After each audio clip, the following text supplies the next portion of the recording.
The steel target gleamed at 4,200 meters, an impossible distance that mocked human ambition. Nobody alive can consistently hit that, Master Sergeant Victor Grimwald declared, his voice dripping with the kind of certainty that only comes from decades of crushing dreams. That's why we call it the Humbler. 20 elite marksmen nodded in solemn agreement, their eyes squinting at the distant speck of metal that seemed to dance in the desert heat. Before continuing this story, please comment below with your city or country where you're watching from. Your feedback inspires us to do better. None of them noticed the lone figure on the ridge, 4,200 meters away, methodically setting up equipment with the precision of a surgeon preparing for a life-saving operation. In the heartbeat between Grimwald's smug smile and his next breath, the target erupted into a shower of metallic fragments. Confusion rippled through the assembled trainees like a stone thrown into still water. They hadn't even heard a shot. 4 seconds later, the distinctive crack of a high-powered rifle rolled across the valley like distant thunder. Grimwald's weathered face went pale as parchment. "Christ almighty," he whispered, the words barely audible. "She's back." The morning sun blazed across the Mojave Elite Training Facility, painting the desert landscape in shades of copper and gold. Captain Elena "Ghost" Vasquez had been helping a nervous recruit adjust his scope when the world decided to remind her that some injustices never truly heal. They just wait for the right moment to reopen old wounds. "Easy there, Martinez," Elena said softly, her calloused hands steady on the young man's rifle. Private Danny Martinez was the kind of kid who reminded her why she'd stayed in the service. All nerves and determination, with enough heart to make up for his shaking hands. "Breathing's everything at this distance. Rush the shot, and you're just throwing expensive ammunition at empty air." Martinez nodded gratefully, his Adam's apple bobbing as he swallowed his anxiety. "Thank you, ma'am. I want to make my family proud, you know?" "You will," Elena assured him, adjusting his bipod legs with practiced efficiency. "Your fundamentals are solid. Trust the process." That's when Master Sergeant Victor Grimwald's shadow fell across their shooting mat like a bad omen dressed in desert camouflage. "Well, well," Grimwald's voice carried the kind of condescension that could strip paint from a Humvee. "If it isn't our resident charity case, playing nursemaid to the weak again." Elena looked up slowly, her dark eyes meeting his with practiced neutrality. At 32, she'd learned to blend into any environment. Average height, black hair pulled back in regulation style, the kind of unremarkable appearance that had once made her invaluable to certain classified operations. But those who looked closer might notice how her gaze constantly scanned for threats, how her hands never strayed far from potential weapons. "Just helping a fellow soldier improve his marksmanship, Sergeant," she replied evenly. "Helping?" Grimwald's laugh was as sharp as broken glass. "Maybe you should stick to what you're actually qualified for instead of pretending to be something you never were." The barb hit its mark, just as Grimwald intended. Elena's jaw tightened imperceptibly, but she maintained her composure. Around them, other instructors and trainees had gone quiet, sensing the familiar electricity that preceded one of Grimwald's public humiliations. "Last I checked, marksmanship instruction was part of my assigned duties," Elena said carefully. "Your assigned duties," Grimwald emphasized the words with theatrical contempt, "are whatever I say they are. And right now, I say you're done playing sniper instructor." He turned to address the assembled trainees, his voice carrying across the range. "Gentlemen, gather around. Time for a reality check from someone who's actually accomplished something in this profession." As the marksman reluctantly moved toward Grimwald's position, Elena caught sight of a familiar figure approaching from the command building. Colonel Marcus Steele walked with the measured gait of someone who'd spent decades in harm's way, his silver hair and weathered features testament to years of hard decisions in harder places. "Today we separate the legends from the liars," Grimwald announced, gesturing toward the distant target that shimmered in the heat mirage. "Physics doesn't care about your feelings, and neither do I. That steel plate sitting pretty at 4,200 meters?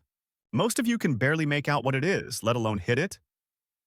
Elena remained at her position with Martinez, continuing to work on his fundamentals while Grimwald held court. But her attention was split. Part of her monitoring the young recruit's progress, part watching Colonel Steele's approach with growing unease.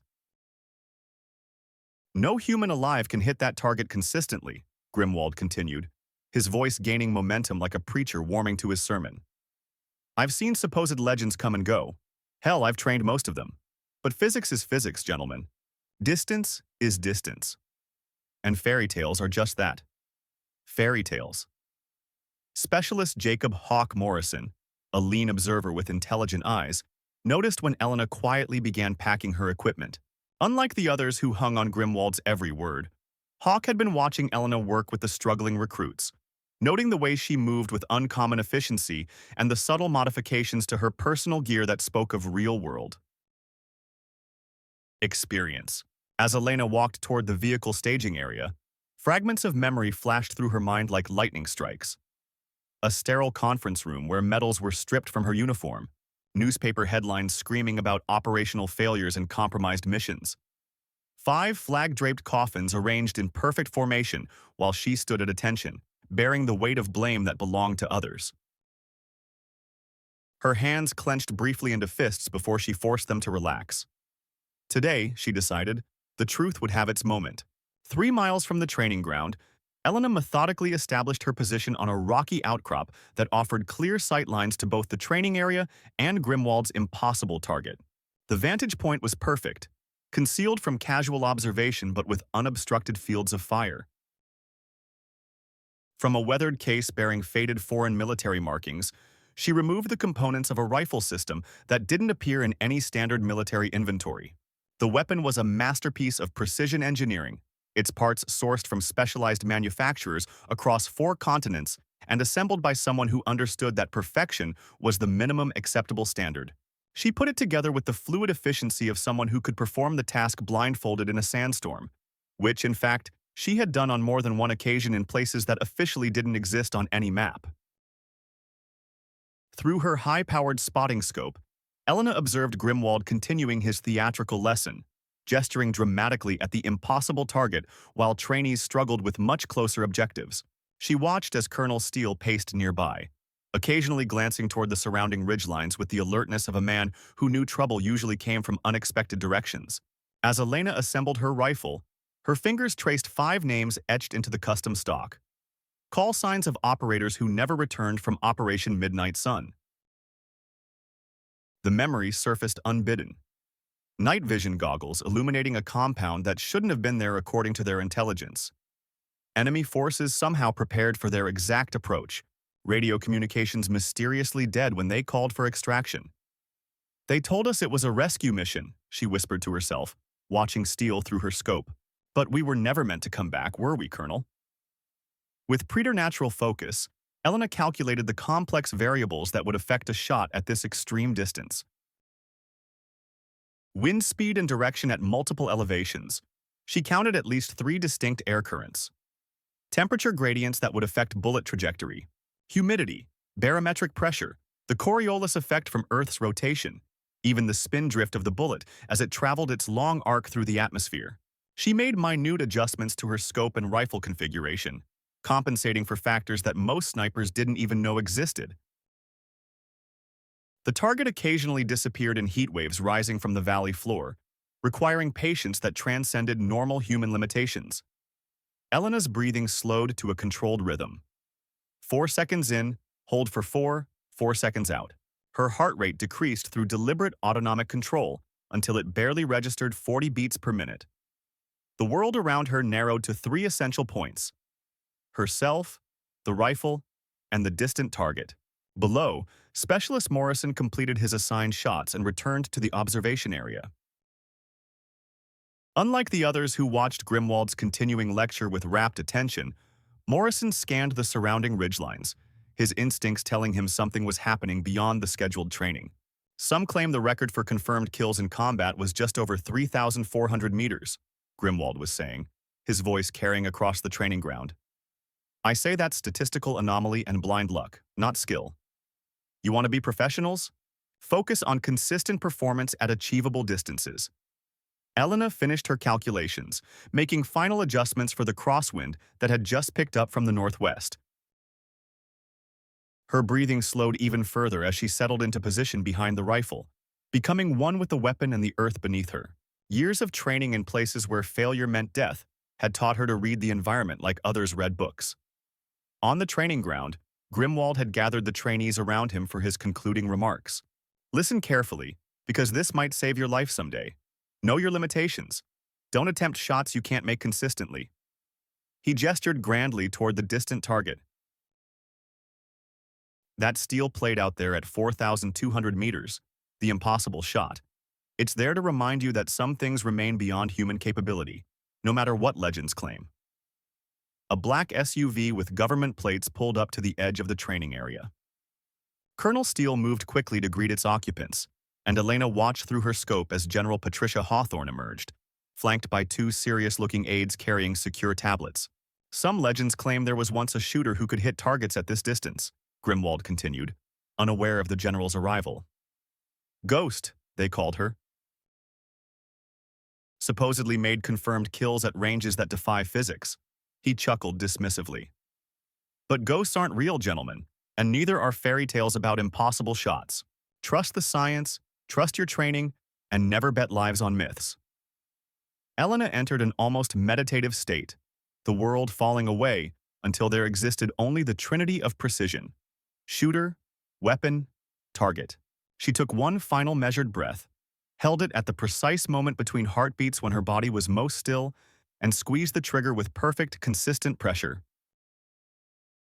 The rifle discharged, its recoil absorbed efficiently by Elena's positioning and the weapon's custom compensation system.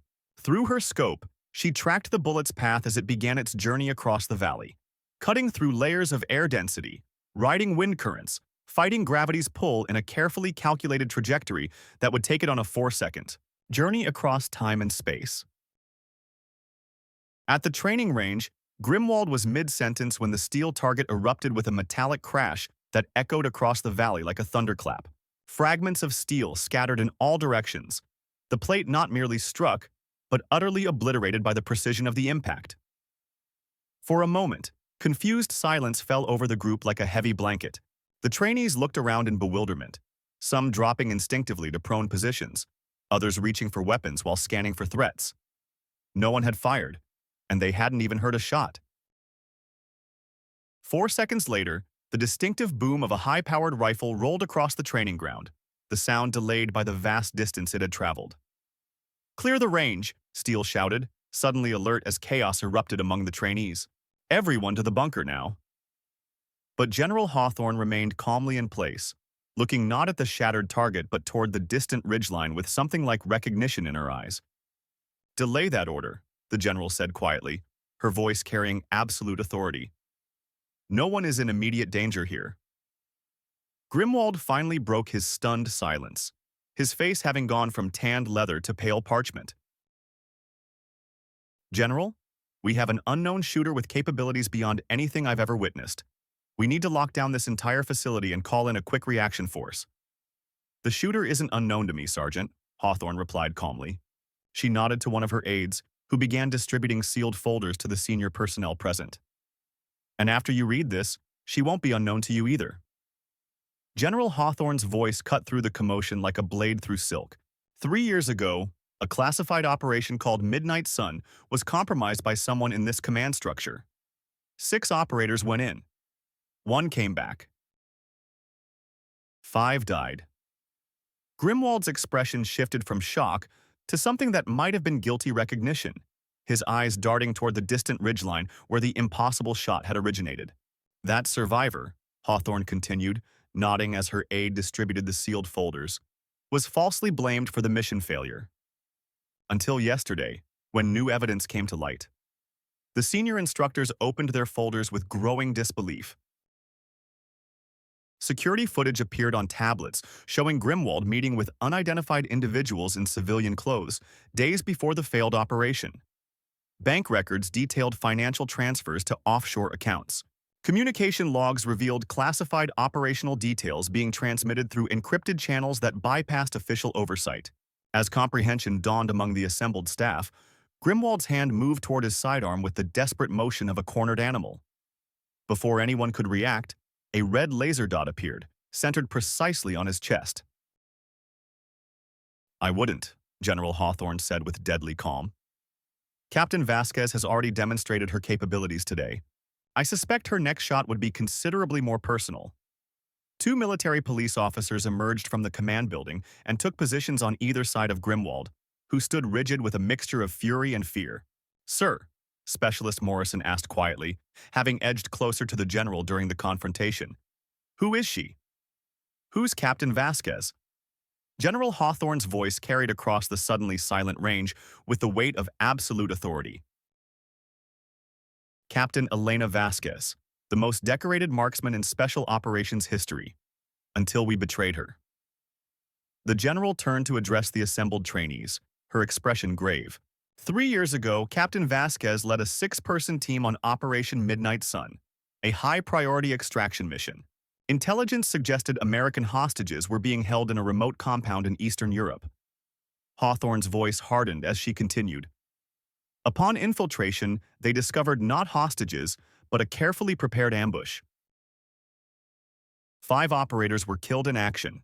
Captain Vasquez survived through extraordinary skill and determination, fighting her way out against overwhelming odds and carrying classified intelligence that prevented an even greater catastrophe.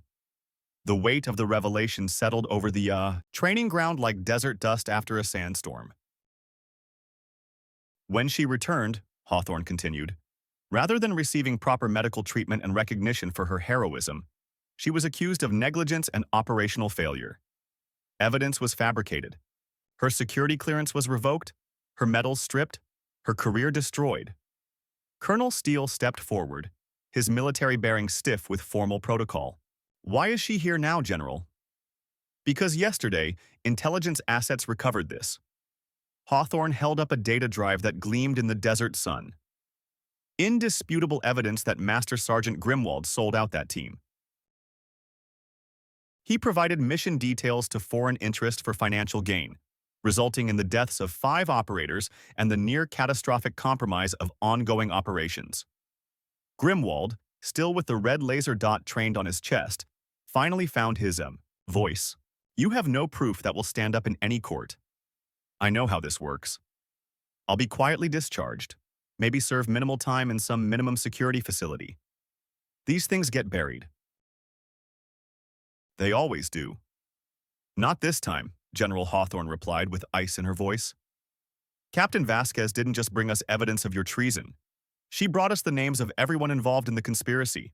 The entire network is being rolled up as we speak." At that moment, a transport helicopter appeared over the ridge where Elena had positioned herself. As the trainees watched in fascination, the aircraft touched down briefly before ascending again, now carrying a passenger. "Specialist Morrison," the general said, "assemble the trainees in the main briefing room in 30 minutes. They deserve to hear the full truth of what happened 3 years ago and why it matters to their training." As the trainees filed toward the facility buildings, Grimwald was escorted away in handcuffs by the military police, his decades of authority reduced to nothing more than the metallic clink of restraints. General Hawthorne remained in place, watching the helicopter approach the landing pad. "Colonel Steele," she said without turning, "you've been conspicuously silent since we arrived." Steele swallowed visibly. "General, I was just following protocol when I reported Captain Vasquez's presence on the facility." "Indeed. And 3 years ago, were you also just following protocol when you delayed the rescue team that might have saved those 5 operators?" Before Steele could respond, Hawthorne continued with devastating precision. "Captain Vasquez provided quite detailed records, Colonel. Records that include your communications with Grimwald before, during, and after Midnight Sun." Steele's hand moved subtly toward his sidearm, but before he could draw the weapon, Morrison tackled him from behind with the instinctive reaction of someone who'd been watching and learning. The pistol clattered to the ground as Morrison efficiently secured the colonel's wrists with zip restraints. "Excellent reflexes, Specialist," Hawthorne noted with approval. "My sister was on that team, General," Morrison replied, his voice tight with controlled emotion. "Call sign Raptor. Elena Vasquez saved her life twice before she couldn't anymore." Recognition flashed in the general's eyes. "Sarah Morrison, one of our finest communications specialists. I didn't make the connection until now. I enlisted after her death, ma'am. Requested assignment to this facility specifically." Hawthorne nodded thoughtfully. Then you'll want to be present for what comes next. The helicopter touched down on the landing pad with precision that spoke of an exceptional pilot. Elena Vasquez emerged from the aircraft, rifle case slung across her shoulder, moving with the fluid economy that marked elite operators. She covered ground quickly despite the heavy equipment she carried, her gait efficient and purposeful. Two security personnel flanked her as she approached General Hawthorne, their presence more ceremonial than protective. Everyone present understood that Elena herself was the most dangerous person on the base. "Captain," Hawthorne greeted her with a crisp salute, which Elena returned with military precision. "Impressive demonstration." "Thank you, General," Elena replied, her voice clear and controlled. "Though I had ideal conditions. Light crosswind, stable temperature, excellent visibility. Don't diminish the achievement. No one else here could have made that shot." Hawthorne's expression grew serious. "We've secured Grimwald and Steele. The files you provided have been verified, and additional arrests are underway across 3 continents." Elena nodded once, her expression revealing nothing of the emotions churning beneath the surface. "The others involved?" "The Secretary of Defense has personally authorized the operation. Teams are moving into position now. By this time tomorrow, everyone connected to Midnight Sun will be in custody or confirmed neutralized." For the first time, something like relief flickered across Elena's face. Then it wasn't for nothing. "No, Captain. Their sacrifice was not in vain." Hawthorne gestured toward the facility. "There are people inside who need to hear what really happened. Are you prepared for that?" Elena considered the question for a long moment. "Is that an order, General? A request?" "These trainees deserve to understand the true cost of integrity in our profession." Elena looked toward the training facility, where young soldiers were learning to be the best versions of themselves, unaware of how easily the system could turn on them. "For the record, ma'am, I didn't come back for redemption or reinstatement." "I know why you came back, Captain," Hawthorne replied quietly. "For the same reason you survived when the others didn't, to ensure that justice was served." An hour later, the facility's main briefing room was packed beyond capacity. Trainees sat at rigid attention as General Hawthorne addressed them from the podium, with Elena standing motionless to her right. "What I'm about to share is classified at the highest levels," Hawthorne began. "By presidential order, that classification has been temporarily suspended for this briefing only." The general activated the room's projection system, displaying tactical maps and mission parameters that few in the audience had ever seen. Operation Midnight Sun was designed to extract 3 intelligence assets from this compound in Romania. Captain Vasquez commanded a 6-person team selected for their exceptional capabilities. The display showed night vision footage from helmet cameras, grainy, green-tinged images that carried the weight of tragedy. This footage comes from Captain Vasquez's personal recording device. Standard procedure requires all operators to maintain backup recordings separate from central command systems. The room watched in absolute silence as the mission unfolded before their eyes. The team's methodical approach to the compound. The moment they breached the main building, expecting to find hostages. The instant recognition on the point man's face when he realized they had walked into a perfectly prepared killing ground. The footage showed precision fire erupting from all directions, operators falling despite perfect tactical positioning and years of experience. Elena's voice calling desperately for extraction on a radio that returned only static interference. "The intelligence was manufactured," Hawthorne explained, her voice carrying across the silent room. "The hostages never existed. The entire operation was designed to eliminate this specific team because of another mission they had completed the month before, one where they had acquired evidence of high-level corruption within certain military contracting companies." The footage continued, showing Elena fighting desperately to reach her fallen teammates, performing field medical procedures under continuous enemy fire, ultimately being forced to retreat when ammunition ran critically low and enemy reinforcements arrived. Captain Vasquez survived by using techniques she had learned from Master Sergeant Grimwald years earlier during her initial training. She evaded capture for 6 days while injured, eventually reaching an extraction point where she was recovered by friendly forces. The general paused the footage, letting the weight of what they'd witnessed settle over the audience. What happened next was equally criminal. Upon her return, Captain Vasquez was immediately detained. Her report was classified and buried. Evidence was fabricated suggesting she had compromised the mission through negligence. Her security clearance was revoked, her medals stripped, her career destroyed. Hawthorne turned to face Elena directly, her voice carrying the weight of institutional shame. Captain Vasquez, on behalf of the United States military, I formally apologize for the injustice you endured. She removed a velvet case from her aide's hands and opened it to reveal the Distinguished Service Cross. Effective immediately, your rank, decorations, and security clearances are fully reinstated, with appropriate back pay and benefits. As Hawthorne pinned the medal to Elena's uniform, the assembled trainees rose as one in a spontaneous standing ovation that seemed to shake the building's foundations. Elena remained at rigid attention, her expression controlled, though those closest could see the slight moisture in her eyes. When the general stepped back from the podium, she gestured for Elena to speak. The room fell silent with anticipation. I didn't come back for this, Elena said simply, her voice carrying clearly in the hushed auditorium. I came back because I made a promise to 5 operators who didn't return home. I promised them that the truth would come out, that their families would know they died with honor, not because of negligence or betrayal. She looked across the room, making eye contact with several trainees. The lesson here isn't about marksmanship or impossible shots. It's about integrity.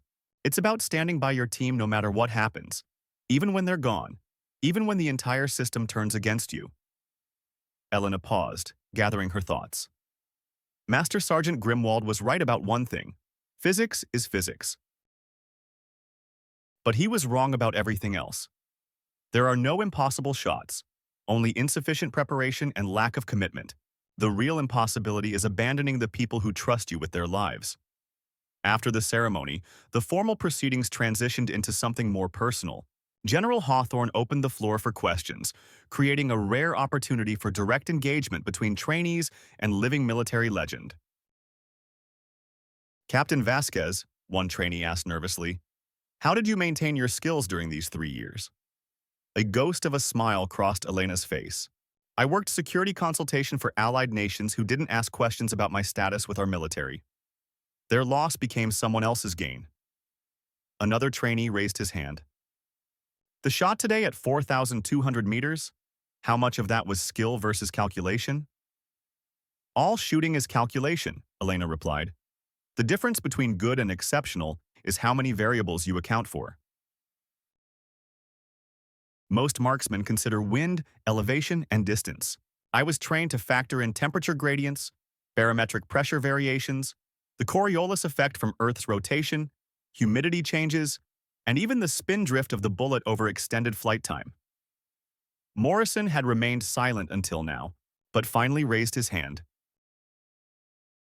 Captain, my sister wrote to me about you before that last operation.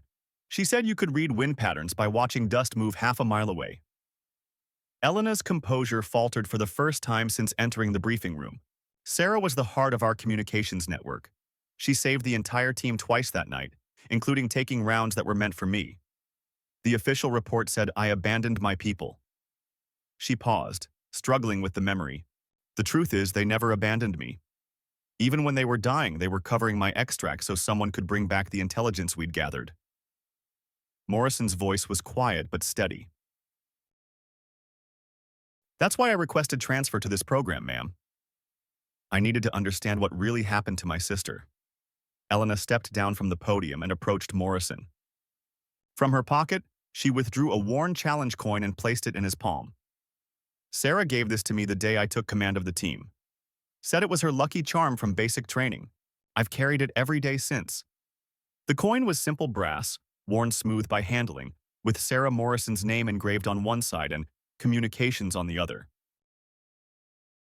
The formal report said she died instantly, Elena continued, her voice barely above a whisper. The truth is, she held that radio position for 23 minutes after taking her first hit, coordinating our defensive actions and calling for backup that never came.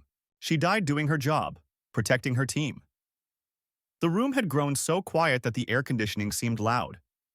Morrison stared at the challenge coin in his palm, his eyes bright with unshed tears. General Hawthorne stepped forward, signaling to her aides who produced bottles of water for everyone present. "In our tradition," she said, raising her bottle, "we toast those who have gone before us. Captain Vasquez, would you do the honors?" Elena raised her bottle, her voice clear and strong despite the emotion underlying it. "This round's on me until Valhalla." The assembled soldiers repeated the toast in unison, "Until Valhalla." Later that evening, as the desert sun painted the sky in shades of crimson and gold, Elena stood alone at the edge of the training ground, looking toward the distant ridge where she had made her impossible shot. The wind had died to almost nothing, and the silence was profound in the way that only desert nights could provide. General Hawthorne approached quietly, stopping at a respectful distance that honored Elena's need for solitude while making herself available for conversation. "The paperwork is complete," Hawthorne said softly. "Full reinstatement, backdated 3 years.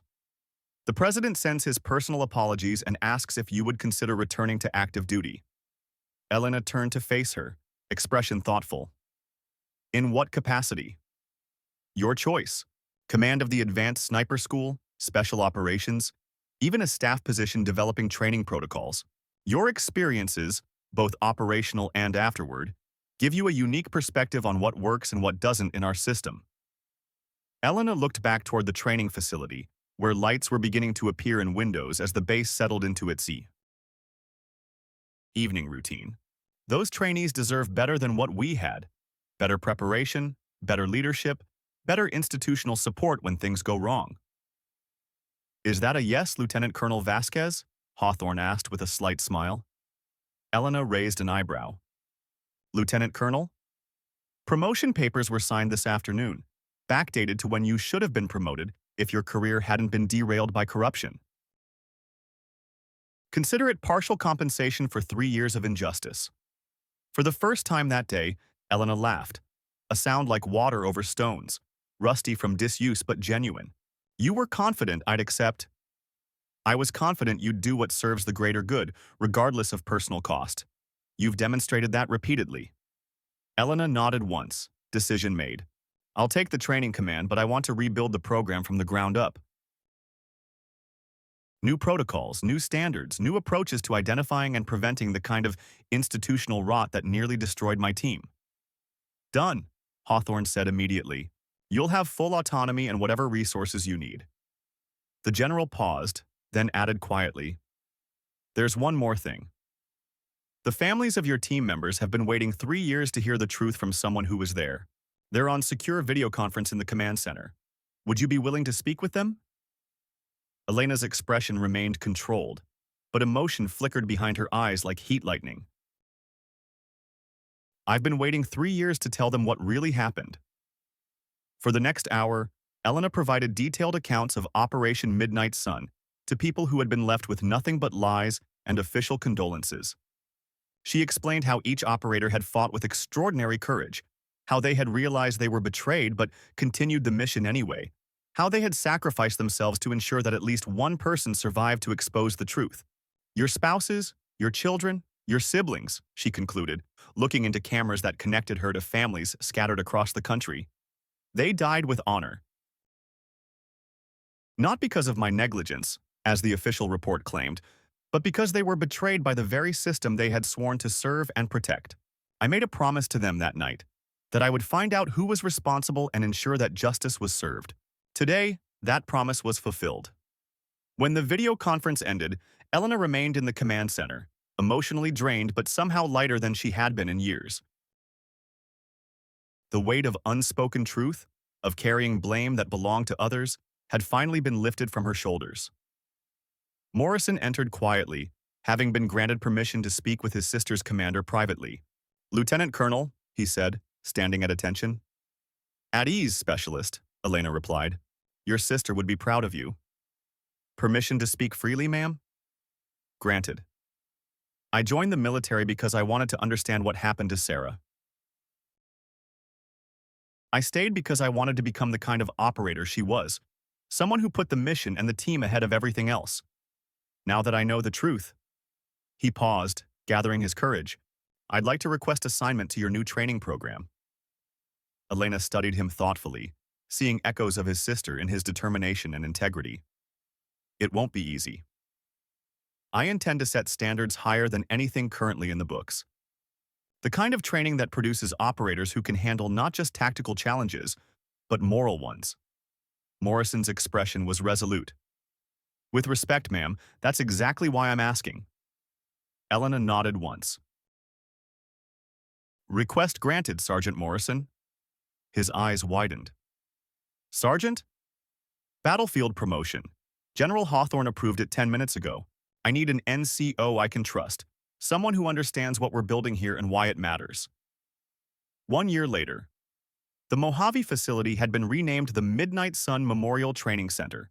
Lieutenant Colonel Elena Vasquez's restructured program had quickly gained a reputation as the most rigorous and innovative sniper training in the military. Graduates were in high demand across all special operations units, known for both technical excellence and uncompromising integrity. The impossible target that once stood at 4,200 meters had been replaced by 6 identical steel plates, each bearing the name of a fallen Midnight Sun operator. Hitting any one of these targets was now the final qualification requirement for program completion, a standard that seemed impossible until students learned that with proper preparation, dedication, and respect for their craft, the impossible became merely difficult. On this particular morning, Lieutenant Colonel Vasquez stood before her newest class of trainees, the rising sun casting long shadows across the training ground that stretched toward the Memorial Ridge. Distance isn't just about physics, she explained, pacing slowly before the assembled marksmen. It's about patience, about reading the entire environment between you and your objective. Sometimes the hardest targets aren't the farthest away. They're the ones hiding in plain sight, disguised as friends and allies. She gestured toward the distant memorial plates. Yesterday, each of you attempted the qualification shot. 4 of you succeeded on your first try, the highest number we've ever recorded for an initial class attempt. The others will have another opportunity next week, and as many attempts after that as needed. We don't graduate anyone until they can consistently make the shot that matters. Sergeant Morrison joined her at the front of the group, now wearing the stripes of his new rank with quiet pride. Today, we're adding complications.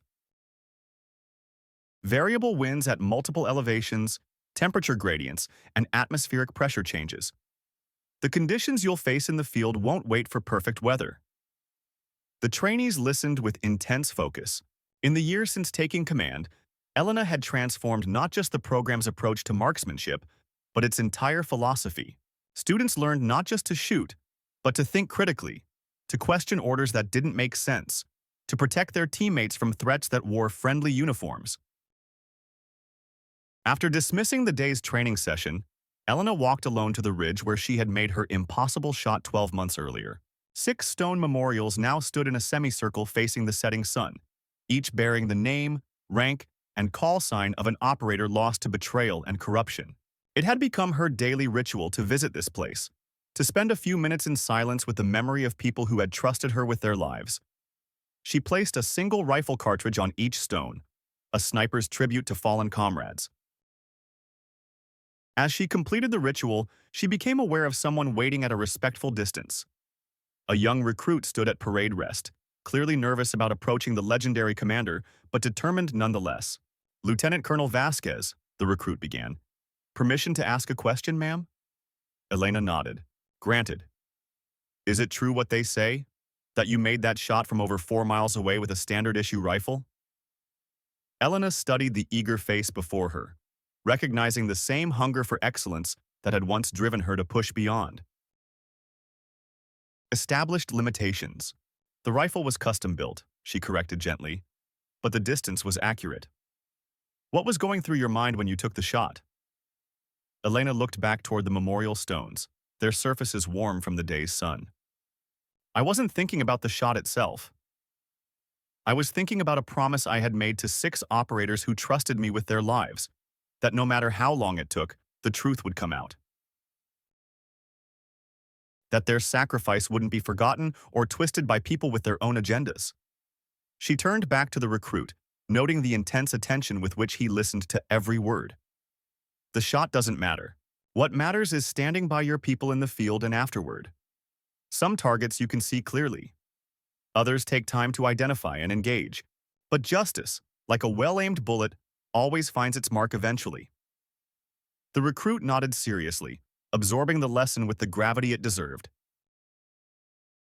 Now, Elena said, with the ghost of a smile that made her seem younger than her years, if you want to learn how to make shots like that consistently, report to the long-range qualification course at 0500 tomorrow.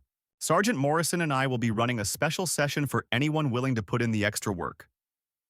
As the recruit hurried away, Elena remained by the memorial stones, watching the desert transform in the fading light. In the distance, she could see the training facility buzzing with activity. The next generation of elite marksmen preparing for whatever challenges awaited them in a world where the greatest threats often came from within their own ranks. She placed her hand briefly on the center memorial stone, the one bearing her sister-in-arms Sarah Morrison's name. "We're making it count," she said quietly, "just like you asked." Then she turned and walked back toward the facility, ready to continue the work of transforming tragedy into legacy, of ensuring that what had been broken could be rebuilt stronger and more resistant to corruption than before. The wind picked up slightly as she walked, and without conscious thought, she noted its direction and velocity, a sniper's instinct that would never fade. But for the first time in 3 years, the weight of the past felt lighter on her shoulders. Justice had found its mark. The impossible shot had been made not just at 4,200 meters of desert air, but across 3 years of lies, betrayal, and institutional corruption. And somewhere in the gathering darkness, she believed, 6 warriors were finally at peace. The ghost had returned from the shadows, not seeking vengeance, but ensuring that the light of truth could never again be extinguished by those who would sacrifice honor for profit. In the end, that was the most impossible shot of all, and the only one that truly mattered.